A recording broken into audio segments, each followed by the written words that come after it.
1976.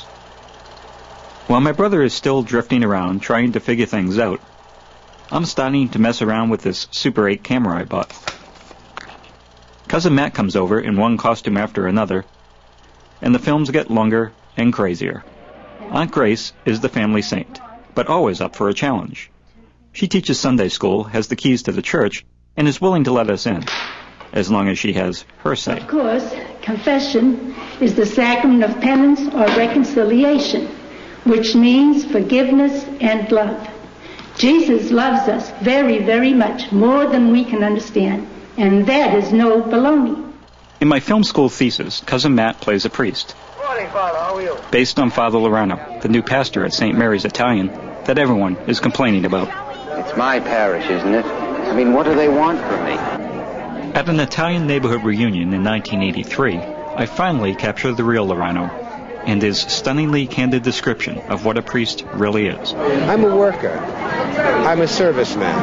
When somebody needs to have life given to them, I give them life. The man of God should not be accepted by a community. He should be revered, he should be feared, he should be listened to, you know. No father is ever accepted by the children. I'm a man set apart. I'm somebody different, you know. And when you're different, you got to watch out for them. Pass away. You don't have it. You know what this is? Those are your paintings? All paintings. Gloucester. Gloucester. Pretty good, huh? I think I moved to Gloucester in 1976 or late 75. Gloucester's a really great town, and I felt very much at home there.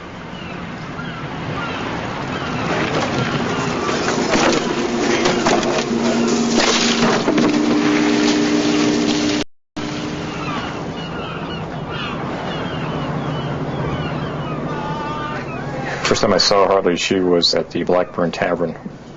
And I remember this waitress walking through this crowd. Some guy got in her way, and she just spontaneously cussed him out in perfect Italian. And I thought, wow, that's pretty impressive. I wonder who this woman is. Ho qualcosa per te. Ho trovato questa Madonna lì.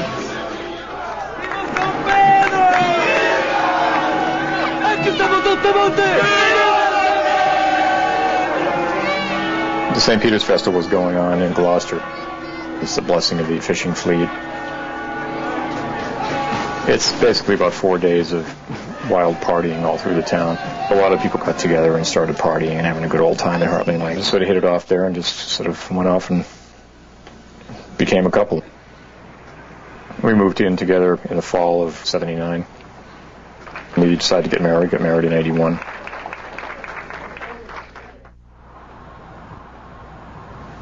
It must have been about 1989 when I was back at the house. I don't know what else to tell you. I was standing over by the radiator in the kitchen. And I remember Ma saying, oh, you know, your friend Father Birmingham died. I told him that. I didn't think anything of it. I said, you know, Father Birmingham died. I outwardly didn't make a big deal of it, but inwardly it was kind of like, thank God he's dead. I didn't think anything of it. How did I know what was going on? It was a sense of relief that he was dead and that my secret was going to be my secret. So. There's the sexual abuse itself. It does whatever it does to you. But the other damage, as important, is that it tosses you into this life of secrecy. Because you think there's something the matter with you. You think you've done something really bad. So you become very adept at drawing a huge circle around that part of your life. And then that kind of leaks out to other parts of your life. You've been creating these elaborate defenses around yourself. There's always been this part of me that's very open and wants to be very trusting, and at the same time I'm pulling back from everything because it's like, oh, wait a minute, what's behind the secret door, you know?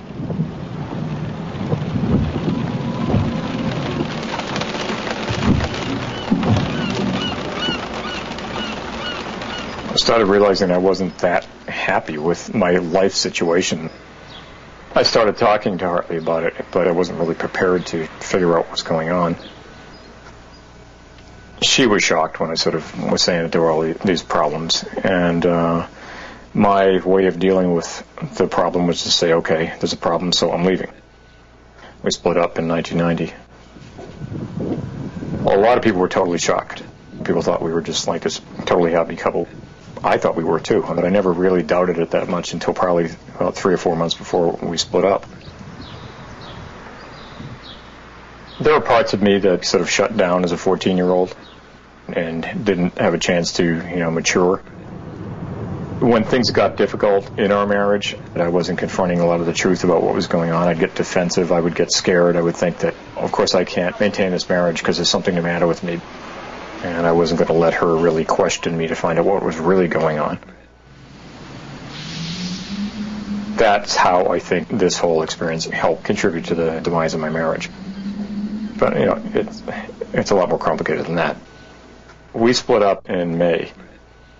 So I split from my wife, quit my job, and then decided I should just leave the state. So I left in the fall.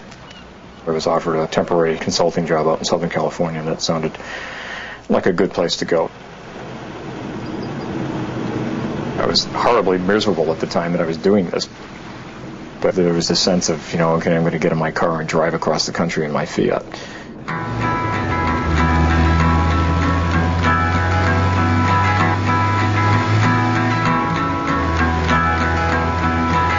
There was a period of time where it was just really difficult for us to even talk to each other. Justifiably, she was having a really hard time dealing with the fact that her husband just kind of one day got up and left. About a year or so later, I was back in Massachusetts. We decided we'd get together and go to dinner.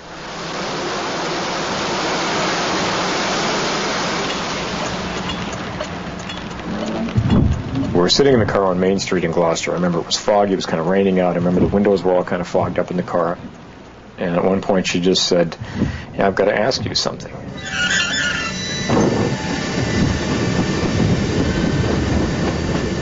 Did something happen with that Boy Scout troop leader that you used to tell me about? I used to tell her stories about our Boy Scout troop leader. He was pretty crude and telling these lewd jokes and things. She said, did that scoutmaster molest you?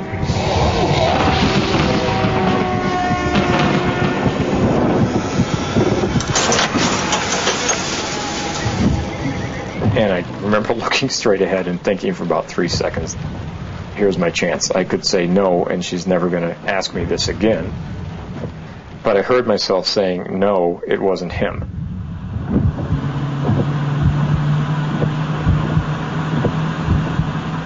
Then she looked at me and I looked at her and she said, "What do you mean it wasn't him?" I just said, "Well, it was this priest."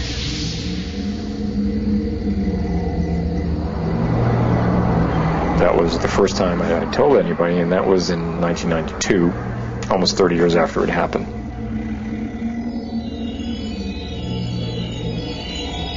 She said all the time we were together there was this thing that I couldn't get beyond. You obviously were pretty whacked out about the Catholic Church, but I just figured that's a normal reaction to the Catholic Church. But there was this part of you that was closed off. I always wanted to ask you, but never really had the courage to do it because you could shut me down pretty easily. There's kind of this moat around me.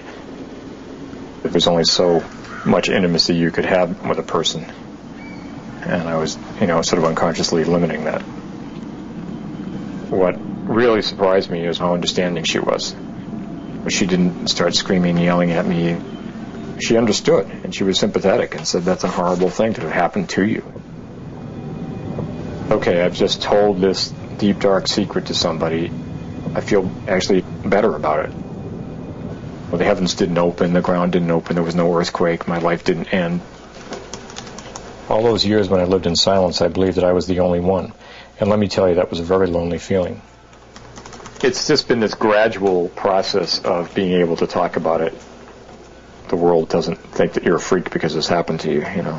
People don't turn against you. They actually usually support you. And